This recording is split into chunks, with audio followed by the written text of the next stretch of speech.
Hello, everyone, and welcome to ATL Falcons UK. This week, Cal and I are joined by Johnny, who I think is making his debut, if I'm correct. Sorry, he's with me anyway. Yeah. I've got him on with you. Yeah, I should have been on a while ago, lads. I apologise for that. Not good enough, not good enough. And then we are also being joined by Miles, who is in the media, a bit of reporting, a bit of everything. But instead of me telling you about him, I'm going to let Miles kick it off. If you just want to tell us who you are a little bit, what you do, and that sort of stuff before we go into Falcons. Yeah, absolutely, Danny. I appreciate you guys having me on. I'm a sports reporter in South Bend, Indiana. For those of you who don't know where it is, it's kind of like farm country in the Midwest in the United States. It's where Notre Dame is, the University of Notre Dame. I report a lot on them, or at least I did pre-pandemic before they wouldn't let us in anymore. So yeah, that's been a lot of fun. But it's been cool covering them. I'm originally from Atlanta, so big Falcons fan, big Atlanta sports fan. Kind of grew up with the team, so I'd like to know a little bit about them. But yeah, love sports, love Atlanta Falcons, love Atlanta Braves, everything Atlanta. Which is exactly why we've got you on, because you're going to know more about the Falcons than we all do. So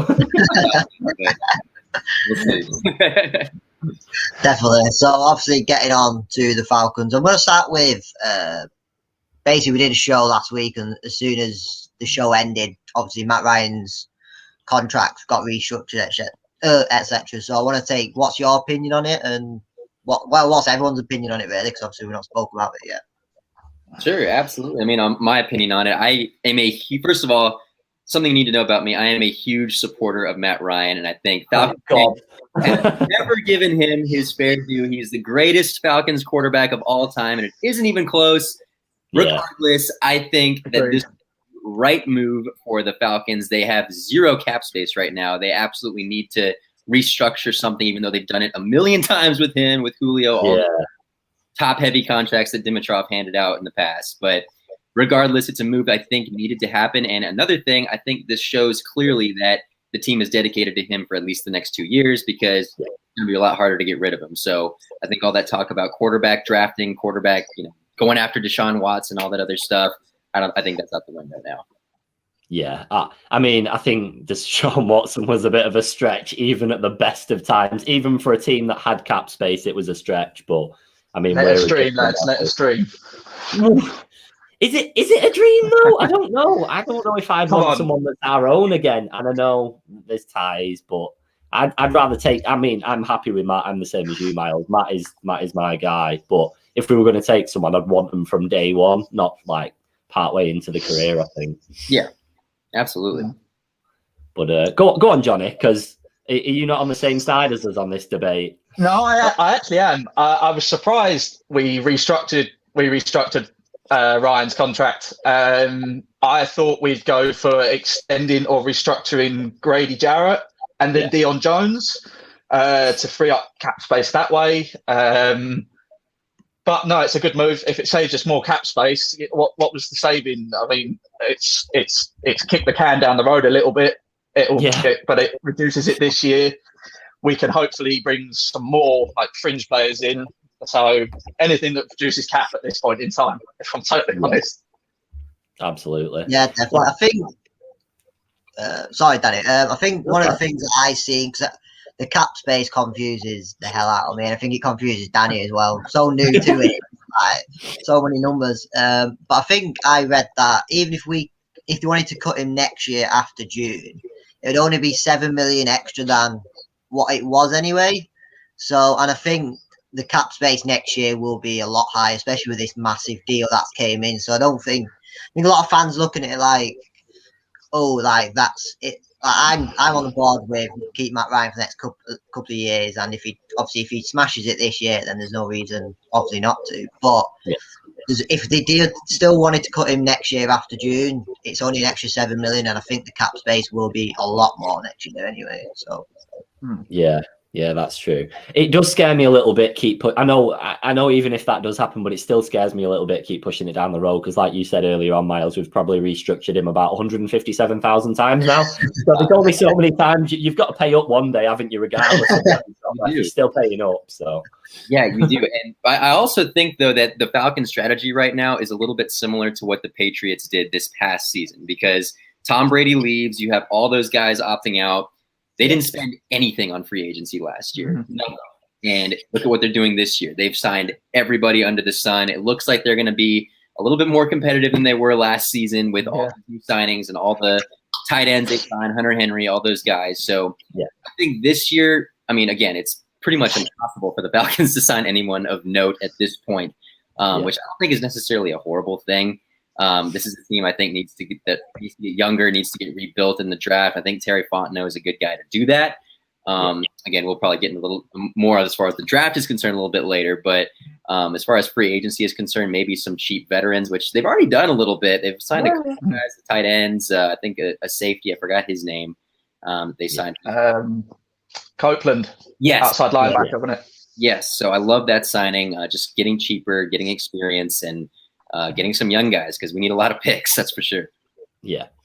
I think a trend that I've clocked onto so far is, obviously it's a very limited scale, but everybody that we've got in's kind of got a bit of a point to prove. So one of the lads only played 4 games last season, so he's got a bit of a something to show to the league. And then the other guy played around 10 with a couple of not starts. So I think we kind of need characters that want to come in and go, right, this is like my chance again now. And we are that team at the minute because we've got no money.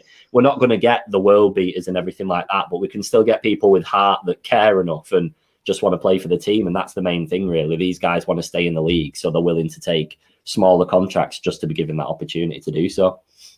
Absolutely. And I mean, you look at a guy like Ryan Tannehill when he got under Arthur Smith. I mean, everyone I think in the NFL would agree that Ryan Tannehill is nowhere nearly as good a quarterback as Matt Ryan. And see what he did in just how many years, 2 seasons under Arthur Smith there. He completely revitalized his career to where now people thought he was a backup quarterback. He's a legit number 1 quarterback now. Yeah. And look what happens when you give the guy help, a running game, defense, offensive line. He can thrive. Imagine if you give that to Matt Ryan. I mean, me and Cal, this is this season 3, season 4, going into season 3? So we're pretty new. So we've not even seen a winning season yet. So lads,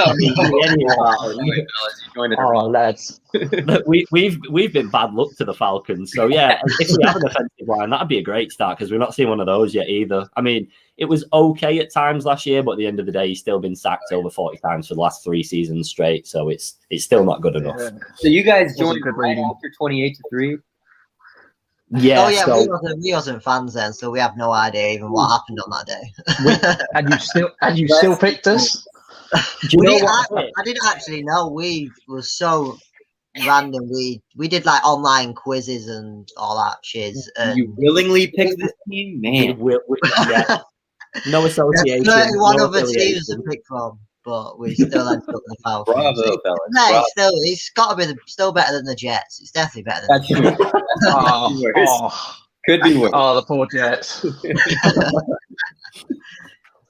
But yeah, I mean, coming off the back of Matt Ryan and free agency and everything, I suppose we can move on to the draft because we'll probably end up just starting about all the topics anyway. So, Johnny, this is for Johnny and Miles. I mean, and Cal have covered it about 50 times now.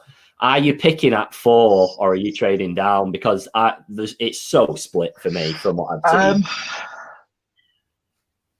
I would be really tempted by Kyle Pitts. I'm not going to lie, because I think while there's not so much tape on him blocking as a tight end.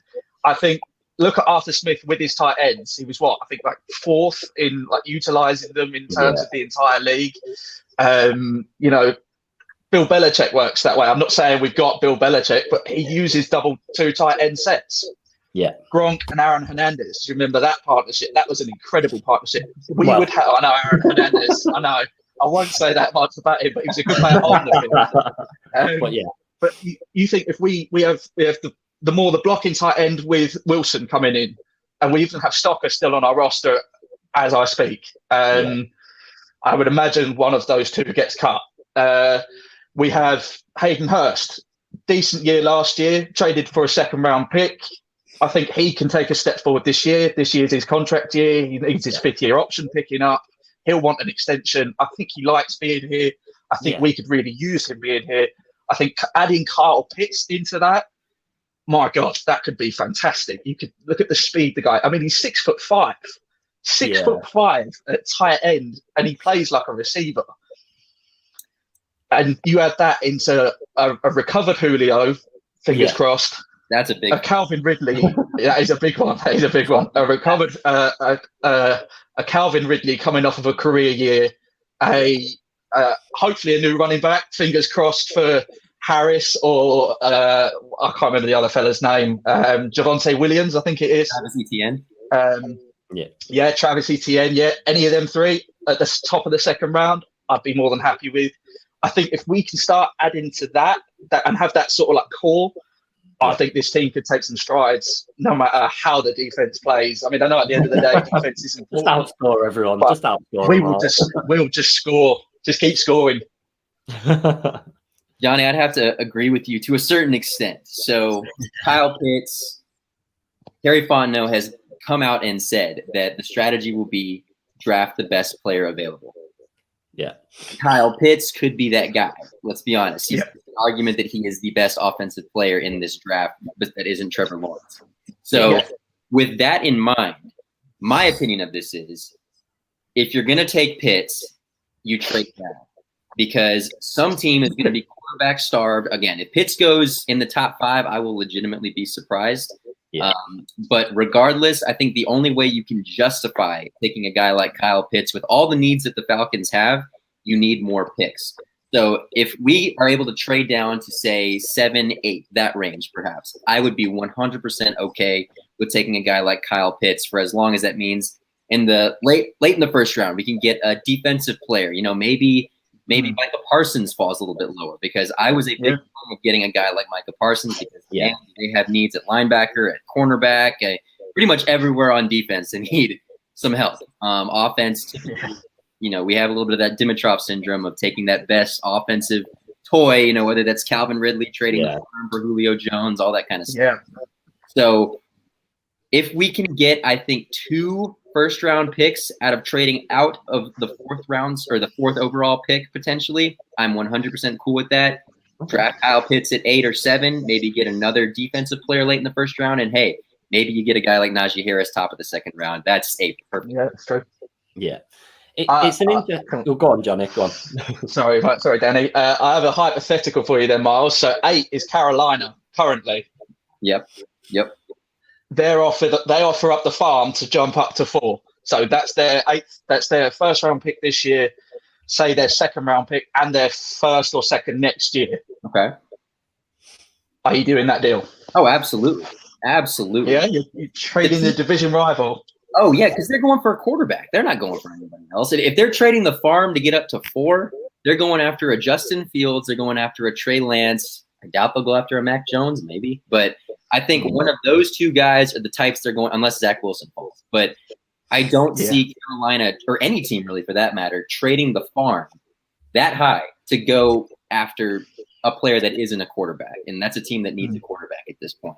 So does it not scare you giving them that weapon, that pick so high though? Like if you go somebody out of the division like Eagles or anyone like that, it's no threat. But then not necessarily because I think the Panthers still have some work besides the quarterback position. Yeah. Let's be honest, the Falcons we're kind of in a little bit of a middle of the ground type scenario. We're not contenders, but we have a team that, if coached well, isn't bad either. Yeah. It's not exactly a rebuilding team, but it's not exactly a contending team yet. Yeah. So you get all these picks for a new regime, a guy who has a very good history of drafting very good players, mind you. You got Slant Boys, some guys call him Michael Thomas. You have our great guys over in New Orleans who've been giving the Falcons just nightmares for years now. You give a guy like that a chance to rebuild this team and actually have decent cap space and structure money the right way. I think it's a slam dunk deal for Atlanta.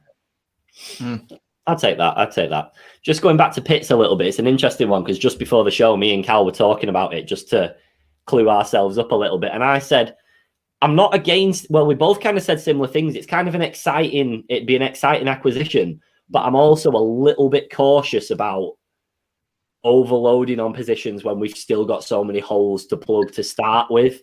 I'm not against him at all. Incredible player and everything like that. And like Terry said, he's not scared to add in our strong position. So for all we know, he could pull a wide receiver. It doesn't matter. Yeah. But it does. I know. But it does scare me a little bit going for someone that high and not plugging the gaps that we actually need to fill first and foremost. Yeah, that's why I say the only justification is if you get another first-round pick out of that. Yeah. In this draft, not just this year. Yeah, it's got to be, because, like you said, we're shot on the D entirely. Never mind safety and everything. Probably could do with another cornerback. Probably could do with a million different positions. So tight end is somewhere that we're already pretty stacked. So even though I like him, I'm still a bit sat on the fence about what to do. However, if we sign him, just in case he ever watches this at some point down the years, thank you for coming. Thank you very much. I think the main thing from what I've always said is whatever we do, you sort of got to back the new regime. Like, if we ended up taking him at 4, like, you're gonna get the fan base split either way. It's probably the most split fan base I've seen, to be fair. And I think most of we have like a UK chat, and everyone on there has said they've all got their own opinions, but they've all got the same opinion as whatever happens, you back the new regime. You're not going to slag them off. You're not going to do this. You got to give them a chance. Exactly. You got to give them a chance, and you know what they can do. You know what Arthur Smith's like. You know what Terry's like. What past history wise. So you just got to back them and see where it takes you. And I think it's obviously we've only watched basically 2 drafts, but I think it's one of them drafts where literally no one knows what's going to happen with the Falcons. I think a punter still could be taken. You just never know. Number 4 pick punter. But yeah, it's a strange one just because of how many positions that we need and how many places that we need. With us not having a quarterback, I'm still swaying to the fact that they're going to pull someone at 4 as quarterback wise. And obviously there's so many options. It just depends on what style they want to play. But then at the same time, giving Matt Ryan reshuffling his contract implies that he's going nowhere for 2-3 years probably. And realistically, if he wants to, he's probably got another 6 years left in him, because Brady's the same. I know Brady's a different player entirely, but he looks completely fine still. It looks like he could go for another 5 years just standing there going, boop. Oh, yeah. He has. But you speak of Tom Brady, I think this past Super Bowl proved what it takes to win a Super Bowl in this league. The game is won between the trenches. There's a reason that Tom Brady chose to play for the Tampa Bay Buccaneers.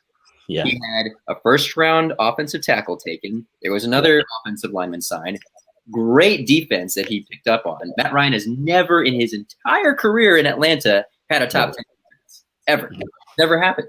So you consider all of those things. Of course, Tom Brady would flourish in an offense like that, or a team like that for that matter. You got to have a surrounding cast. You got to have a running game. You have Leonard Fournette. You have the 2 receivers already in place, the 2 superstars. Matt Ryan has that. Ridley and Julio.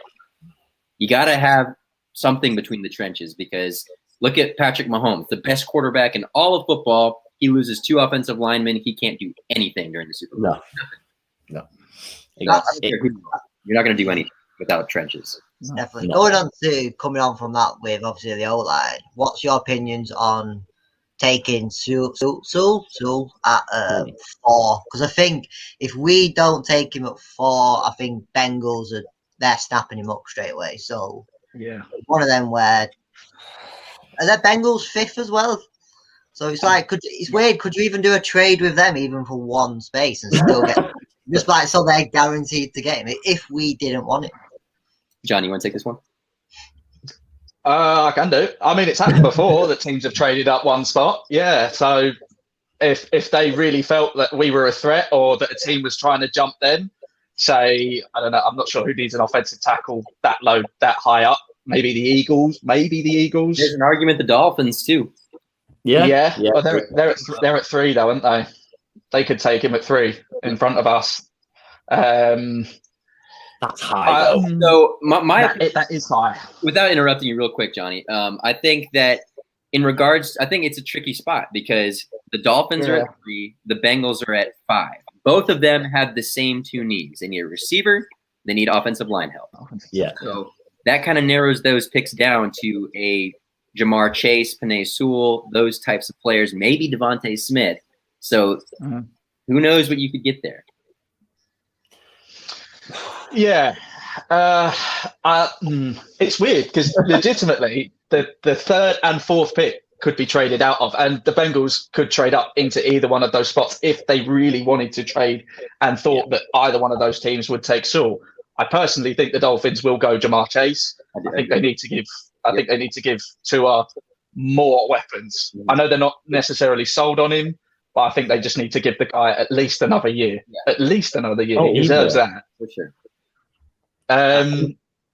In regards to us taking Sewell, I think it's weird. I think it'd be a weird selection because I don't know how much guard he's played. I mean, we've got Jake Matthews. We've just restructured his contract. We're locked in on him for at least a couple more years. And he's a good tackle. He's a good blindside tackle. Yeah. The right tackle side of things in Caleb McGarry, less so assured. He's all right. He's shown flashes of being okay. That would be more up for debate. Could you kick either Matthews or McGarry inside to play left guard, or would you take Sewell and try to make him left guard, but he hasn't got much experience there? Yeah, it would seem an odd pick to me if it was really between taking Penei Sewell or trading down. I would probably opt to trade down. I'd agree with you in the fact to trade down, maybe get some more picks, but I think also, in my opinion, you can never have enough offensive line help. You know, you look at all the whiffs that Thomas Dimitrov had on the offensive line throughout the years. I know this, before you guys even started paying attention to the team, he had just a history of whiffing on offensive linemen. Jake Matthews was the only one that really kind of worked out. But you have to look at all the other guys too. Mack is gone now. That was a stable at center. They're going to need some help there, some more depth there. So Falcons are good.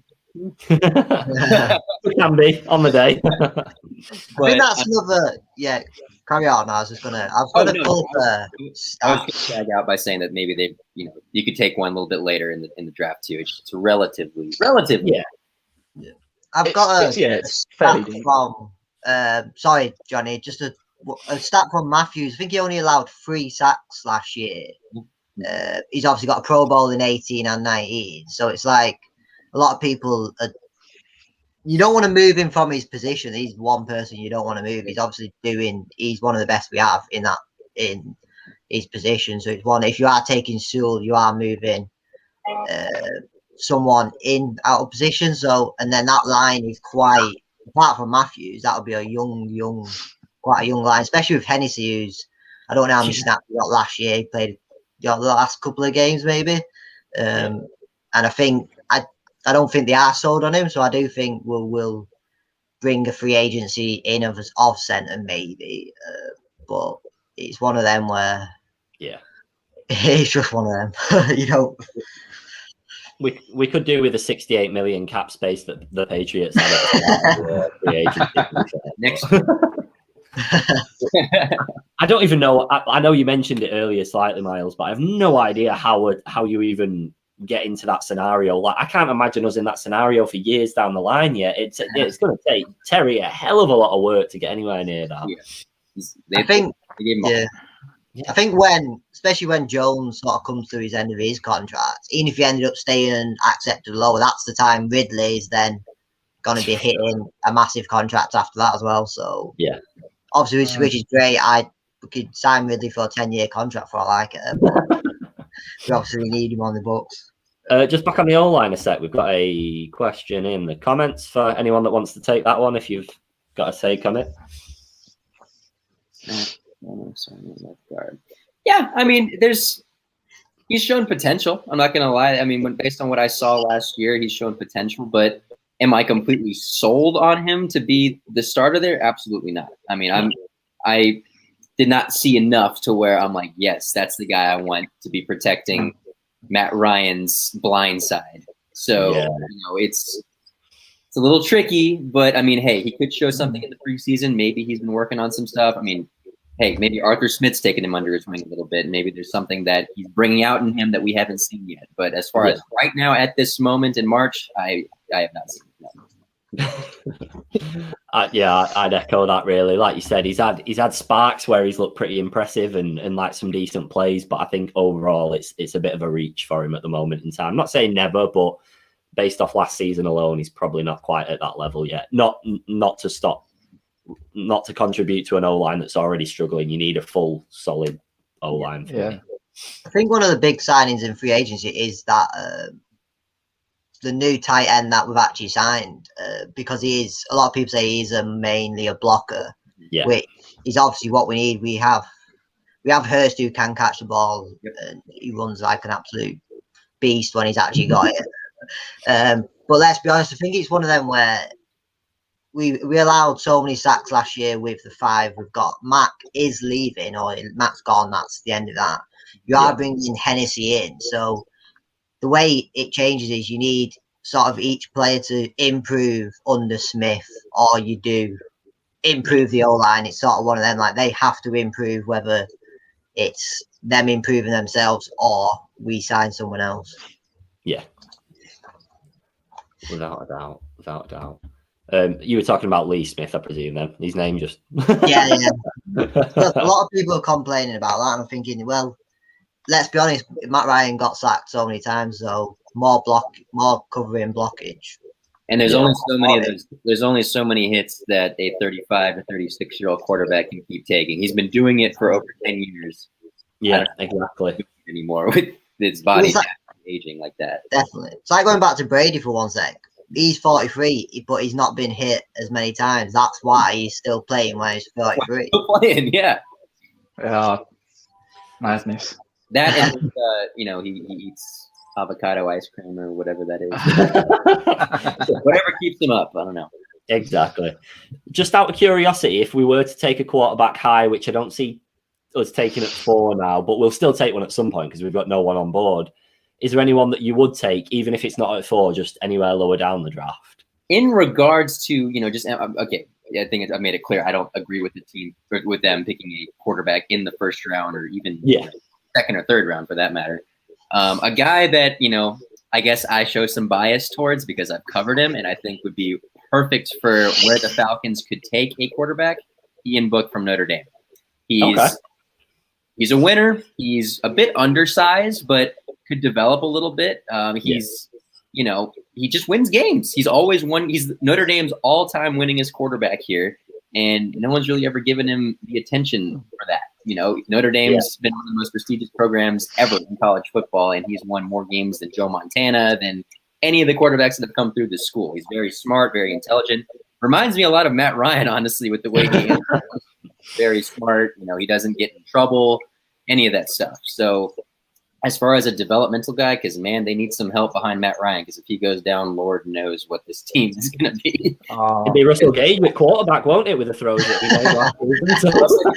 we made? Yeah. I'm fine with it. But no, that's an interesting call because he's not a name that we've had it mentioned by anyone in any of our shows. But to be fair, I think all of our shows have been based off a really, really high pick so far. Of course. Because we've not had one since the Matt Ryan restructure. So that does change the ball game entirely. So, I'd take someone like that. I'd take someone that's happy to sit there for at least 1 season, but most likely 2 seasons and just get a few snaps every now and again. Hopefully in your winning games, you get your 4th quarters here and there. And it'd be reasonable too, because he's not going to go, unless something unforeseen happens, I don't see him going higher than the 6th round. Maybe he goes higher, maybe some team takes a flyer on him in the 5th, but I don't see a team picking him higher than that. And I feel like a 6th round pick for a quarterback is pretty justified because you're not expecting him to start. No. He's not expecting to start at that stage, is he, either, realistically? They're fine just sitting there, and there's not many other quarterbacks in the league that you'd rather sit behind than Matt Ryan. Yeah, especially right. if you suit that style of play a little bit more, because that's something that I think that we need to decide on as well, whether Matt Ryan's now and then we do move to a more mobile quarterback, or if this is our play style and we stick to the deep throw, basically. Yeah, it's quarterbacks. It seems like they're changing now to that more mobile fit.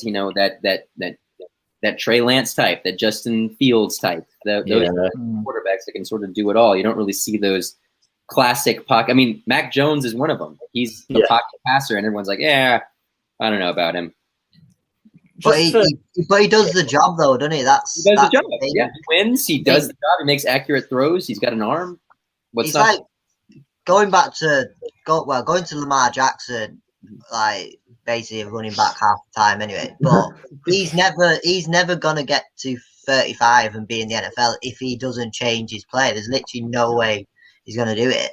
So I think even though it is slightly more exciting, I'm not that bothered about excitement if I'm not winning games. I know Lamar Jackson is winning games, etc. But I would rather have someone who's like we've had Matt Ryan for 13 years, and if he's here for another 4 years and he stays on his feet and we win games and go on to win big stuff, I'm all for it.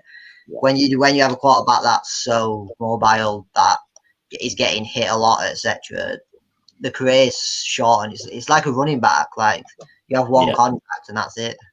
And Cal, for me, I agree with you. I think for those types of quarterbacks, you have a ceiling to a certain degree, and the fact that yes, you can get probably 5 years of just absolute elite playmaking. You see, I mean, I think Deshaun Watson's a little bit of an outlier because I think he's a very good passer too compared to like what Lamar Jackson is in that regard. But at the same time, you know, teams figure you out apparently, and again, you take those hits. Michael Vick's a great example. You know, he played at his peak for probably about 6 to 7 years, then fell off a cliff because his body couldn't take it anymore. Like any quarterback who would get that. RG3, that first rookie season, absolutely unstoppable. Knee falls apart. Never the same quarterback again. Can't throw the ball. He was never taught to throw in the pocket. So it's kind of you win it and you lose it a little bit. So, you know, do you want to sacrifice 5 years of going all in and surrounding this guy with everything, or do you want to take maybe someone a little bit on the safer side who can give you 10 solid years?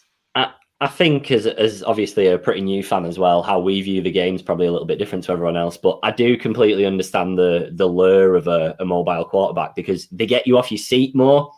So Matt Ryan might throw a 60-yard ball and that gets you off your seat. But how many times does that happen per game? Not as many. Whereas, you know, for a fact that, like we were talking about Lamar and everyone then, every single drive he's going to do at least one of his runs where he's going to make up 20, 25 yards on his own. And that excites you. So I do see the lure towards him, but I think it's going to be a pretty short cycle for it. I'd imagine within, like, after this round of people, you'll see franchises going back to a steady quarterback, like you just said then, because they're safer and you get your money's worth out of them instead. They're safer too. And the big thing with me is once these guys get in the playoffs, playoff teams find a way to get to these guys. Yeah. Like the regular season, you see the fireworks. You see the 70-yard touchdown runs, the 70-yard throws in the same game. Yeah. Once you start playing these teams with great defenses and great defensive coordinators, guys who know how to game plan against these guys, they're going to be exposed. And it's happened in the past. Patrick Mahomes is the perfect example. He couldn't do anything against the Buccaneers with great defense.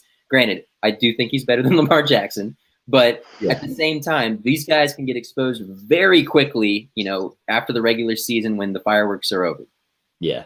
I mean, in the Super Bowl, he was literally lay horizontal in the air, still got off a pass, and it still did nothing for his team because the people around him just weren't doing the job. So the funny thing about that, a lot of people, I've still seen a lot of people blame Mahomes for some of it. I'm just like, his receivers dropped 3 basic touchdowns, and he's flying across, getting chased by 3 people who are 300 pounds. Oh, it's absolutely awful. I'm just going to pop a comment back up that we had just then. We've briefly covered the run game a little bit, but probably not as much as we could do. So, yes, like hell. Yes. We definitely, I'd imagine that we'll draft someone, but I'd also probably like someone a little bit more veteran in free agency, but we've got no money to play with. So I don't really know who you can get in. I can't imagine. I've not seen anything, but I don't know what's happening with Gurley. I don't know if I'd give him another shot if he fancied it under a new regime, but I mean, I'm getting a lot of not like shaking heads there. So as far as running back is concerned, and again, this was, I don't know if this was before, because you guys said you started watching the team about 3 years ago. Yeah. So I'm about 10. So okay, so you're a little bit more familiar with this. When Matt Ryan has, I'll stop saying Matt Ryan. When the Falcons have a run game, Just any semblance of a run game. They're a playoff. It's plain and simple. Oh, Michael Turner. Michael Turner, Devontae Freeman at his peak, before he started getting first 3 years. They were 100% a playoff team, one of the best teams in the NFL. Without that run, they're nothing. They really haven't been anything without any semblance of a run game. So, as you were saying, Danny, I mean, I don't know if you can afford a free agent running back at this point. I think Ito Smith is a fantastic number 2. And I think you can work with him. Granted, he is still a little bit young, so maybe you don't have that veteran in the locker room, but I think you've got 3 potential guys in this draft who I would no doubt take a flyer on. Najee Harris would be a dream come true because I think he fits the perfect mold of that Derrick Henry running back in Arthur Smith's offense. Travis Etienne is more of a receiving threat, and then you got Javonte Williams out of North Carolina. So any of those 3, I'd be happy with. If it was a possibility, where are you taking them at though? Because I'd imagine we'd have to reshuffle a little bit to try and get someone like that. I am taking one of them. Javonte Williams probably will fall a little bit lower than the previous 2. But if I'm picking, again, we're all taking trade scenarios into place at this point. If I have 2 picks and I've taken care of some defense to a certain degree, and I have a high 2nd round pick, maybe another late 1st round pick, I'm going for it. Because I think a guy like Najee Harris, for instance, I think he's worth it. Yeah. I suppose, like you said, even though it is an offensive player, that changes our game entirely. It's not just like adding depth; it's adding a new dimension to the offense that we've not had since we've been watching anyway. And I know we've watched back, but we've not seen anything from running backs. Until last season when Gurley got 100 yards in one game, we'd not had it for something like 40 consecutive games or something insane, which is just wrong. Like, surely that should be a pretty regular occurrence for a team that's splitting between your receivers and your running backs. Which is why I love the Arthur Smith offense, because it's designed to feed into that run game. It's not all about Matt Ryan throwing the ball 40 to 45 times a game. I don't think you can win that way. Thing is, if you improve your running game, on average, you're scoring like 1 more touchdown a game mostly. You're keeping your team on the field. This is the problem. We didn't keep. This is why the leads last year ended up blowing, because the offense wasn't on the field in the second half longer than 10 seconds at times. That was it. At the end of the play, gone. So I think if you have a running game, you can stay on the field longer, which is putting less pressure on the defense straight away.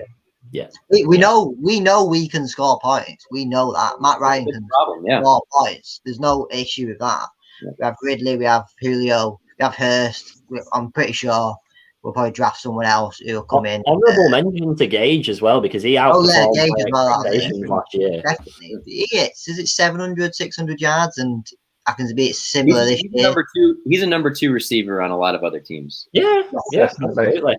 In the same way that Ridley's a number 1 receiver in every team other than us, pretty much. So, well, arguably, he probably is now. I don't the other guy can't field very long.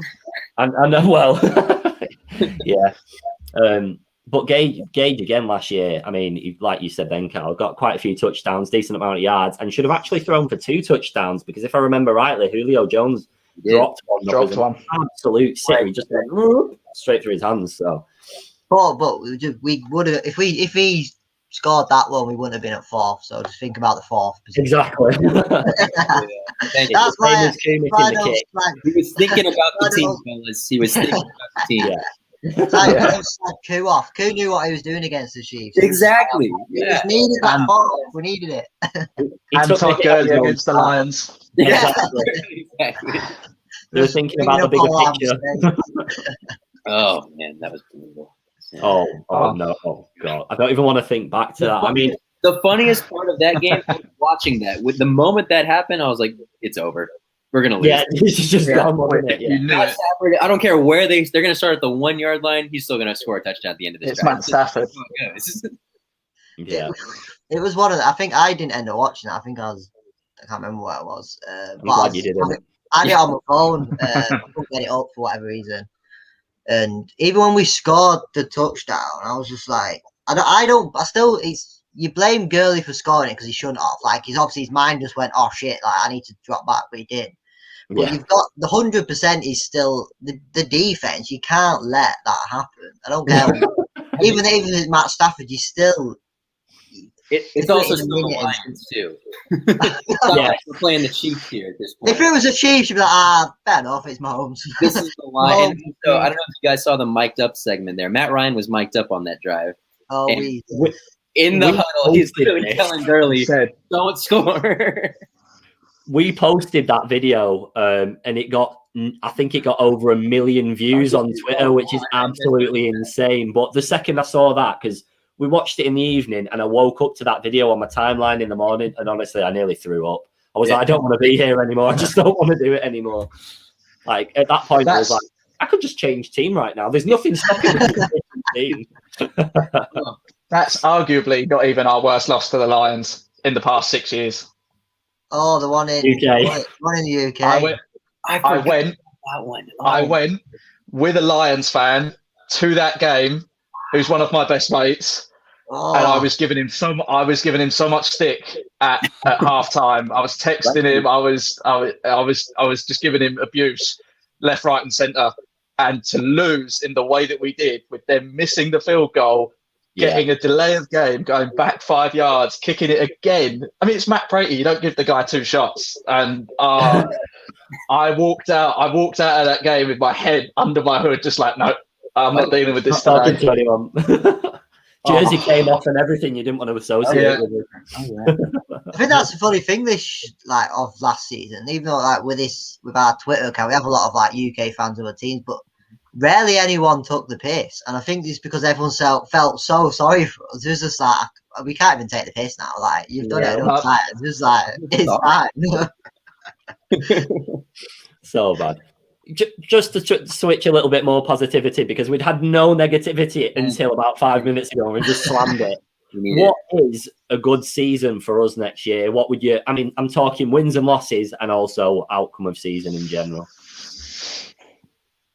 Sure. Yeah, I think as far as a good season is concerned, I think with the team that they have currently, I mean, again, you have your draft and you have some of the things you can get there. I say if this team is around the 9-win area, I think it's a successful season. Yeah. I think if you're just a hair above 500, which I think is a fair ask of this team, given the talent that they have, especially on offense, I think that you give them a flyer on the second year as far as, okay, now this is when we can start thinking about playoffs and a Super Bowl run. Yeah, first year, because you have Kyle Shanahan's first year in Atlanta was not very good. Matt Ryan didn't do very well. The offense wasn't that great. You got to give him a year in the system to learn it and get familiar with it and understand it. So I think if you at least are very competitive and it looks like the players are buying into this. I mean, you even saw it the first year Dan Quinn was the coach of the team. They were, I think they finished 8-8 that season, but you could at least see that the team was buying into what he was saying. So you started 5-0. Yeah, exactly. Again, they blew it like every other Atlanta team. But regardless, they look buying into the message. So as long as I see that, I think it's a successful season. I'd take that. I mean, my prediction early on, after what happened last season and before I knew anything about the draft or who we were going to acquire, I said anything above 4-12 would be a positive, because that hit me hard. Our first season finishing 7-9, which is obviously what we were watching when we first started supporting. We thought it can't get worse than that. It can't get worse. No, it can. No, very wrong. So wrong. Oh, it can. Our first season was sort of you obviously we chose to support them. Was obviously supporting them, but you're not. There's only certain we didn't watch every game, so obviously some games on later, etc. But obviously last year was obviously creating this kind. We're even though we've only been fans for nearly 3 years now, we have the same feeling as fans that have been for 10 years. The feeling's ridiculous at the moment. You understand the gist of what this team is. Yeah, and the feeling after the Cowboys, the Bears, the Lions, the fucking 100 other games that we ended up losing, the feeling was there, and it was just there's times where I was lying in bed and was I'm thinking about this shit and I can't get it out of my head and I can't sleep. It's constant. But it's a lifestyle. But you can't beat. I think the first season what we watched, Danny didn't watch this one, but the 49ers, when we scored the last second touchdown, Julio Jones. I think that was the game where, like, obviously it was later in the season, but like, I was in my bedroom and I cheered. It's like 2 a.m. I went mental. I was just like, oh my god! Since then, that was the game that saved Dan Quinn's job. Yeah. He did. For another season. Yeah, I agree with these comments here. 9 and 7. I think that's a lot of like 9 and 7. That's what they call a successful year. Yeah. 9 and 7's our ceiling this year. I think so. I agree. Well, we've actually got the additional game now as well. So, I mean, anywhere around. Check that. 17, not 16, isn't it? Was that confirmed the other day? That was, I think.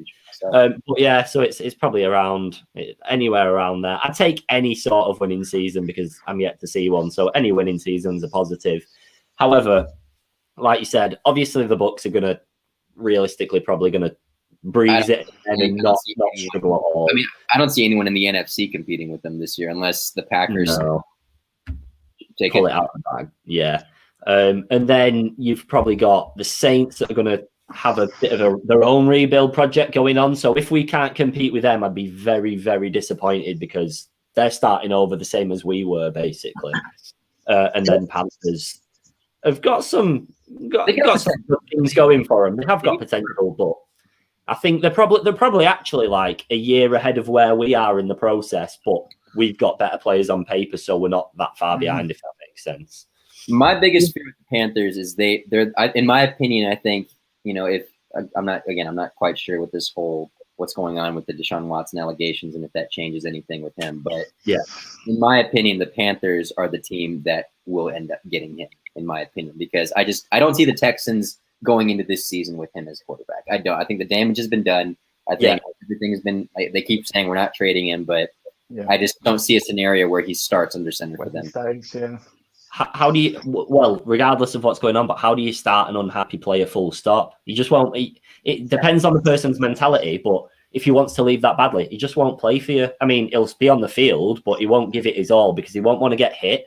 Yeah. So he'll just take punts because he won't want to get injured with the potential of him moving on at a later date. So I just don't see the logic in keeping someone that doesn't want to be there anymore. They're better off clearing the losses as soon as they can. And I don't understand why they're so against it because the Texans are a team that are clearly rebuilding. They've traded away anybody that can compete.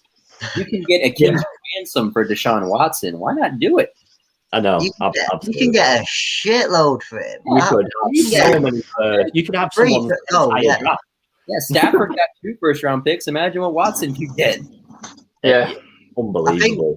I think with all that's going on, a lot of teams are now sort of hesitant. I'm not getting into accusations, but I mean they must be looking at it and think, oh shit, we might leave it for now. Like obviously the draft's another month away, so it's quite a while to go before teams need to make obviously decisions. But I want the Jets to take him because I just don't want him in our division.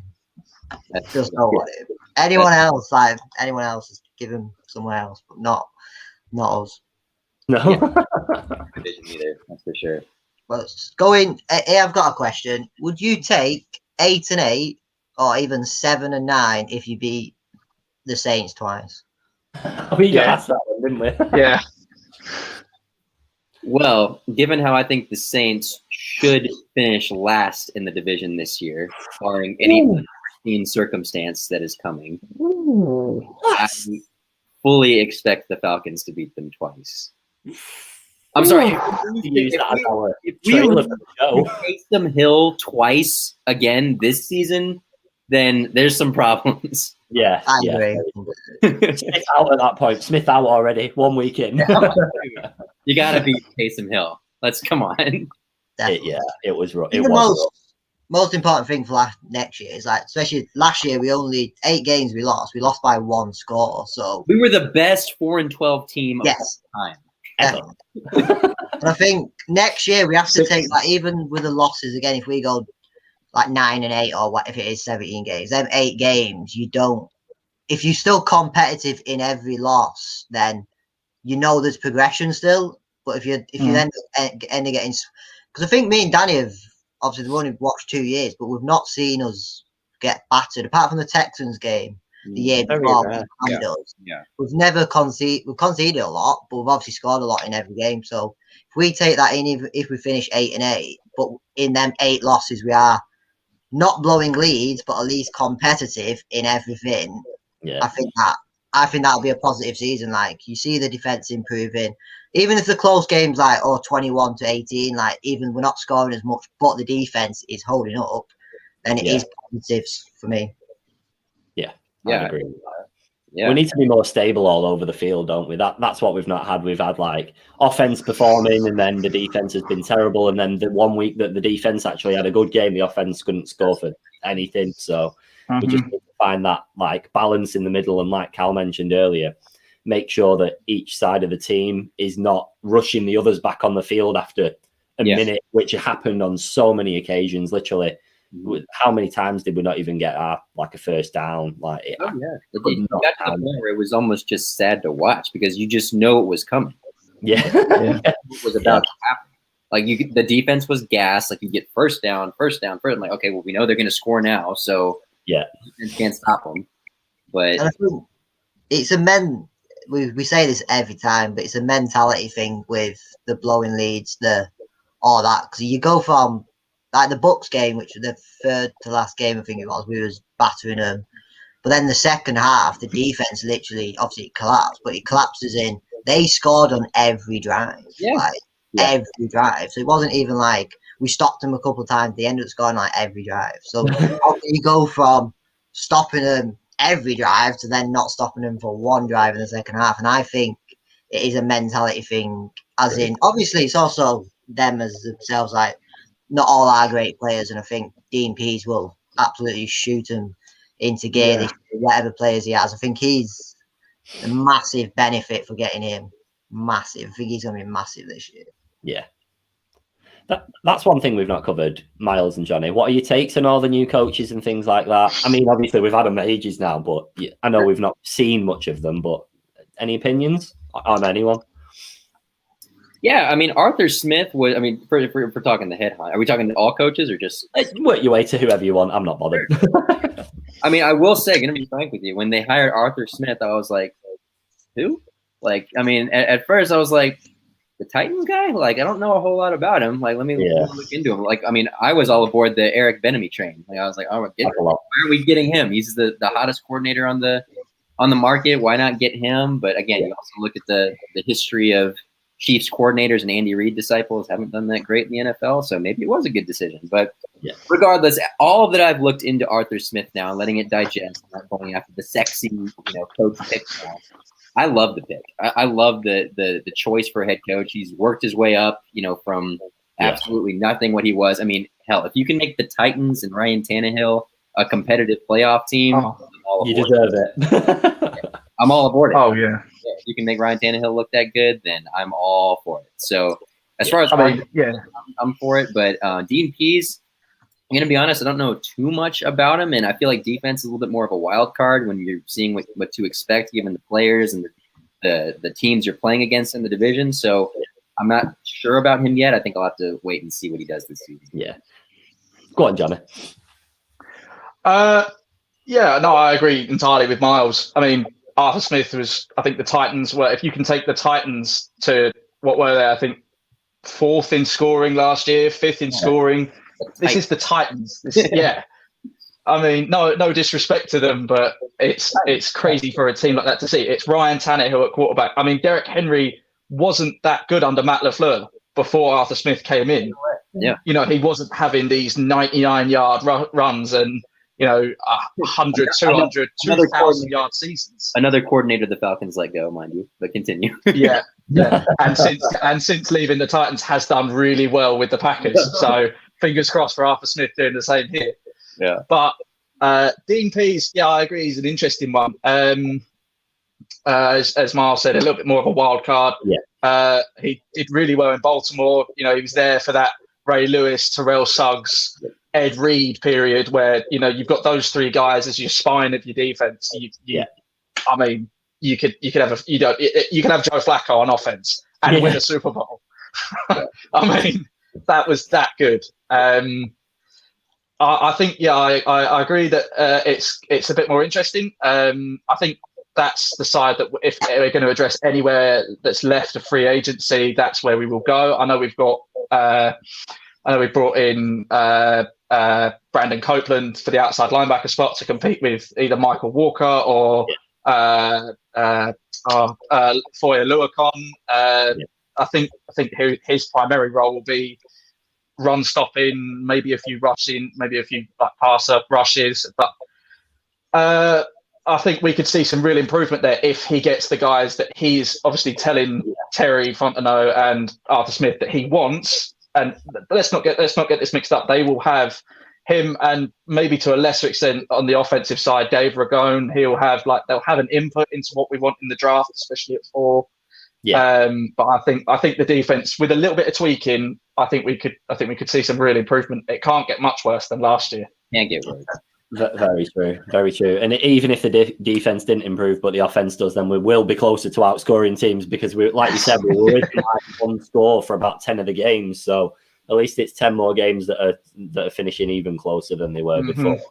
For sure. And going back to Arthur Smith a little bit, I think that it's very, I guess, more telling.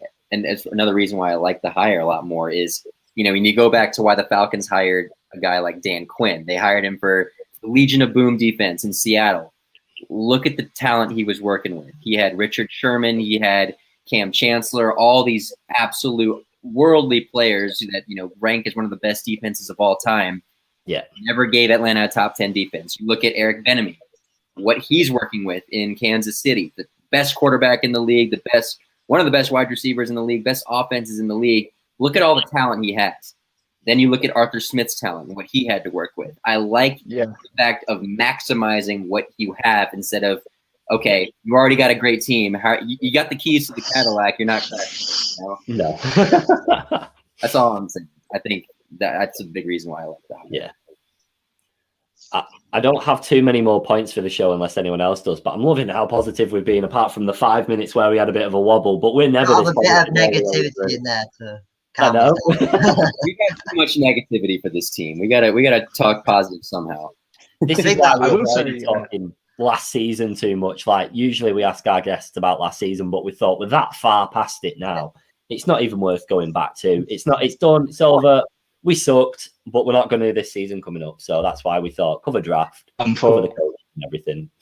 I will say I have a question just out of curiosity. I guess this isn't technically Falcons related, but out of all the quarterbacks in this draft, who do you like the best who's not named Trevor Lawrence?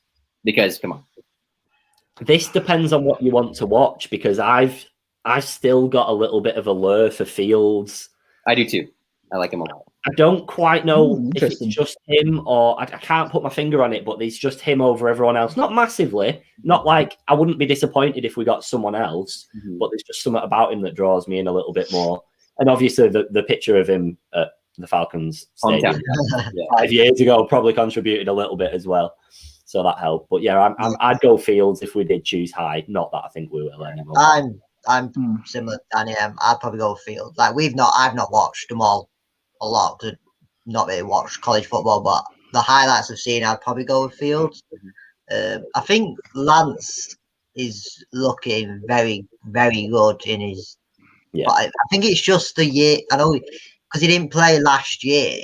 He's also sample. And he only had 1 year. I think that's why I would be so against him taking him up 4 anyway. Not saying he's gonna. He could turn out to be. Let's be honest. You're looking at 5 quarterbacks. Well, 4 quarterbacks will go in the top 10, I reckon. 5 maybe in the first round. The chances that happens every year, but how many go on to big things? 1, 2 maybe max. So it's quite a lucky dip. The draft is a sort of a lucky dip at times. Trevor, Lawrence, insanely good. He's the closest thing to a can't miss prospect I think I've seen. Yeah, definitely, but it's not. It's still not 100% that it's going to. He's going to be a superstar.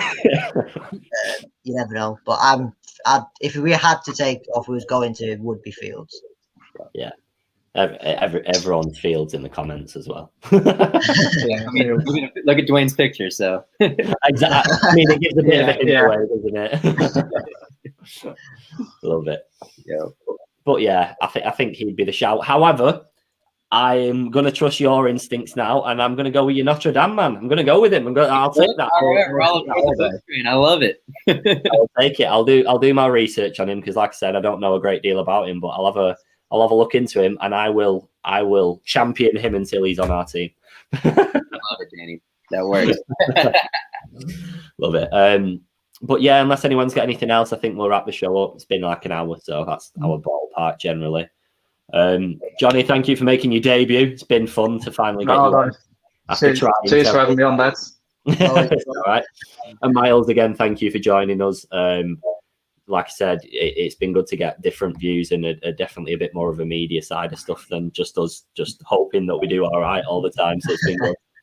Yeah, it's a pleasure. Thank you guys for having me. We're probably going to have a few week break now. However, when it gets a little bit closer to the draft and we know a bit more about what's going on, we'd love to have you back on if you ever had the opportunity and just like when there's actually more real information about what's going on. So yeah, we'll let you know. Thank you everyone for watching. Thank you for all your comments. There's a ton, and I couldn't get them all up without hiding Miles and Johnny's faces for the whole thing, so I didn't want to do that too much. But we'll wrap it up. Like I said, I think we might have a few week break now whilst there's not any news. If there is anything mega, we'll jump on at some point. And if we get any of our ex-players, we'll get them on as well. Shameless plug, we're wearing the merchandise that you can buy. Cal's wearing it too on his cap. Sorry about that. But yeah, we'll call it a day. Thank you all for watching. Thank you for your comments. And Miles and Johnny will just come off air and say thanks to you separately. But that's it. So thanks everyone for watching. Thanks, everyone. Bye, guys.